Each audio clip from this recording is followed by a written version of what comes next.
This is Michael Castaneda of Plastic Audio, and we are on week 4. It is the final week of my 1-episode challenge, Podcasting Basics video series. And today we are going to talk about podcast distribution, which I know sounds boring, but it's not.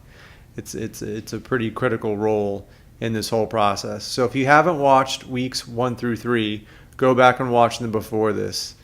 Let's get right to it. So, like I said, this is the most confusing space in podcasting. At least it was for me, and a lot of people I talk to, they kind of have no idea what to do. So I'm going to hopefully clear up some of that confusion. So there's basically 2 things that we need to worry about. We need to worry about hosting, and we need to worry about, or not worry about, but we need to be concerned with directories. So what is podcast hosting? Podcast hosting is a website that stores all of your audio files and makes them available to podcast directories. What is a podcast directory? It's a website or an app that catalogs podcasts for your audience to stream or download. Okay. So we have hosts, we have the website that actually has the audio files, and then the directory is just a catalog that takes from those hosting websites and lets you stream or download. So some podcast hosts have directories, but directories don't always host. Example, Blubrry is a very famous podcasting host, one that I use, and their hosting service also has a directory. iTunes is a directory, but they do not host. So when you're looking for hosts, you don't host on iTunes. iTunes just takes a feed from those hosts and then makes the podcast available. That's an important first step in what we're doing. So hosting and explain. Hosting can be free, or it can cost a lot of money. It can cost a lot of money because of the bundle that they sell you. They sell you a lot more than just hosting. They're going to sell you websites for your podcast. They're going to sell you statistics, advertisement, transcription services, mobile apps. There's a lot of stuff that you can get other than just having a website host everything. We're going to use an example from a podcast that I do actually here at Cross Campus for a tech meetup here in Pasadena. So this is all using Blubrry. So I am an affiliate of Blubrry. I've been using their service for a couple of years. I think it's great, but by no means am I attached to it. By no means am I saying that you have to go to Blubrry. I'm just using this as an example to better illustrate what we're doing. So recently I picked up a client, and we're thinking about using SoundCloud or Podbean because it's all about what the show requires. And for his show, it doesn't require Blubrry. So again, using Friday Coffee Meetup as an example. When I host with Blubrry, they give me a WordPress site. So that's one of the advantages. I get this really great WordPress site that has a bunch of features. I can post a photo of each episode. I can have a write-up. I have links. I have recent posts. I have a calendar. It's all kinds of stuff. Not every show needs that, but for my show, for what I'm trying to do, it really worked out well. So what do these hosts provide? They provide storage, and that's usually in the amount of megabytes or gigabytes if you're doing a lot of recording. So for example, I pay $40 a month for 500 megabytes. The last episode of the Friday Coffee Meetup that I did was 133.2 megabytes. So that was just over an hour or close to it. So basically for $40 a month, I can do just over an hour of audio and have more than enough space. Also provided by that host, I get a WordPress site like we talked about before. I have an audio player that's embedded, so that's really nice. So if you go to the new episode, you can listen to it right then and there. You don't have to go to another directory. You can listen to it all there. There's descriptions, there's tags, there's folders, there's photos of each episode, all of that stuff.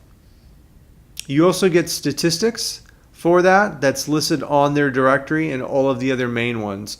So Blubrry connects me with Stitcher. They connect me with iTunes, and I get statistics on that. I also get opportunities to monetize the podcast by becoming an affiliate. and it posts it to other social media like Instagram. It can post it to Twitter, and it allows me to migrate. So should I choose to go to another hosting site, they'll let me take all of my files and easily migrate that to another site. So it's a really great service. Next up is podcast statistics, and I'm calling this the good, the bad, and the ugly because it's very confusing and it can be very misleading at times, and kind of no one knows what to make of it. And there's actually a big push to change that, which we're going to get into. So this is by far the least understood aspect in the community, at least I think so. The biggest reason is iTunes, which is the biggest directory. Up until late last year, they give practically no information on their statistics. So you would maybe know how many downloads you had, but that's it. So companies can be very vague about defining the terms. So if they give you the stats on the number of downloads and the number of listens, what's the difference? What's the difference between a listen to a podcast and downloading that podcast? It's kind of up in the air. So let's give you a stat example. So what browser the listener is using is some of the information that they'll give you. Like Blueberry gives me what country they come from, or what country it was downloaded or listened to in. The day, month, year of the stats. So every week, every month, every year you get stats. Average listen per episode. What device it was downloaded or listened to on. It can be comprehensive, but it's still kind of vague at times. So the problems with the stats, like I was saying, and we'll get into it right now, is there's no way of knowing how long someone listened to an episode. Or when it was downloaded, how many times it was downloaded. So as of right now, I believe, if I'm not mistaken, the only way that you can tell how long someone listened to or what they listened to is if you're streaming it on a website. But if you download an episode, there's no way of knowing if that person actually listened to, and if they did listen to, what part they listened to or how long they listened to it for. And these are all things that people want to know, podcasters want to know, but it's kind of especially advertisers. Advertisers want to know that because if they're going to sponsor a show, they want all of this data so they know how much to pay.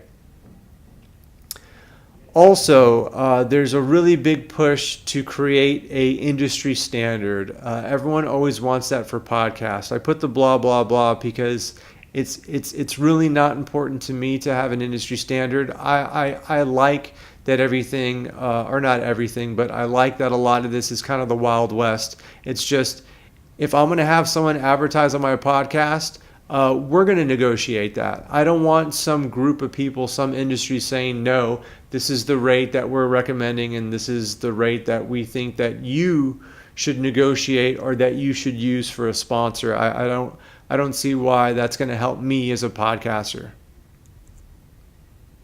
But there is a really big organization that is working to get stats, analytics, metrics, however you want to call it, working to get better numbers for us.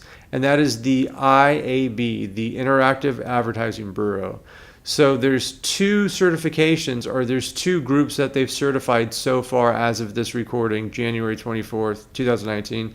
Blueberry, the hosting site that I'm telling you about, and NPR, they've both been certified. Libsyn is another really big hosting site, and from what I've read on their social media and from their podcast, they're working to make sure that happens. But the IAB is something you need to look into if you really want to understand stats and if you want to know where the industry is heading and where the trends are going. So results of the industry standards so far, it's to be determined. It's too early to tell. Change happens often and quickly in podcasting, so no one's really sure what's going to happen long term, but there is a lot of speculation. So what is our distribution game plan for your new podcast? You have a show concept you already did week 1, you recorded it week 2, you edited it week 3. Now we're ready to find a platform for your show. So do research and find the best fit for your show. It really comes down to you doing research and making sure that you're going to give your show whatever that show needs. What's the show's length is something that you have to keep in mind when you're looking for a platform, because that's gonna, if you have a really long show, you're going to have to pay more per month, because that's going to take more storage. How frequently is your show coming out? Is it coming out once a week? Is it coming out once a month? Is it coming out once a day? All of that matters. But when you do pick a platform, you're going to want to have it in as many directories as possible. So iTunes is the big one. You don't have to have it on iTunes, but it makes sense because that has the most people. And you want to put your show in front of as many people possible. So get it in as many directories as possible. So iTunes, Stitcher, put it on Spotify, Pandora, all of that. Start social media accounts for your show. Document the production process and share those videos and photos. That's really going to help attract people to your show, and that's really going to help advertise your show. And release episodes on a regular basis. It's really important that for anyone that's putting content online, that they release on a not a set schedule, but you want to do it frequent, especially if people are going to be listening in. They're expecting you to come out with the show every week or every, twice a month. So you got to make sure that you really stick to that. And if you do take long breaks, like let's say you do it seasons, if you do take a break, you have to you don't have to, but you should let people know, hey, we're going to be on break for a month. We'll be back at this time, at this day, because you really want to keep your audience plugged in to what you're doing. You don't want to mislead them at all. So one of the biggest questions that people have about stats when it comes to what platform to use, when it comes about hosting, when it comes to anything, is people are very focused on stats. So if you want better stats, and this is something that all of the experts are going to tell you. I follow a lot of podcasting experts, a lot of people that make a lot of money in podcasting, and none of them seem too concerned about stats. It all comes down to the show. So if you want better stats, make your show better. That's something I hear on a daily basis from these people. And for me personally too, I can absolutely attest to that. If you want more people to listen, if you want more people to follow your social media accounts, all of that, make your show better. Another thing too to keep in mind is your show's going to evolve. So your first episode is going to sound a lot different than your last episode. Use feedback, use comments that your listeners give you to make your show better. That's also going to help with your stats. Get on other people's show to get a bigger audience. So if you have friends that are podcasters, get on their show, and then you can do the whole cross-pollinating thing. That's going to help improve your stats as well. 4 weeks down, one episode is done.